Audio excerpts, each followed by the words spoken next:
Hey there, this video shows you how to fix the problem when Google Docs dark mode is not showing on your Android phone. So open the Google Docs app. After it loads, look at the top left corner of the screen and tap the three horizontal lines, menu icon. This will open the main menu of the app. Next, scroll down carefully and tap on Settings. Inside the settings page, you will find different options to customize your experience. Now tap on Choose Theme.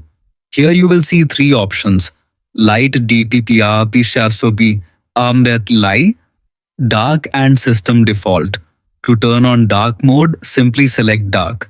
The app will instantly change its appearance to a dark background, which looks better in low light and helps reduce eye strain when reading or editing documents for a long time.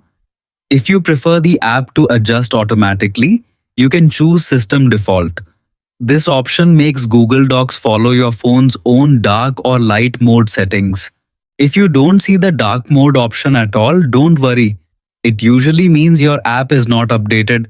Go to the Google Play Store, search for Google Docs and update it to the latest version. After updating, reopen the app and follow the same steps again.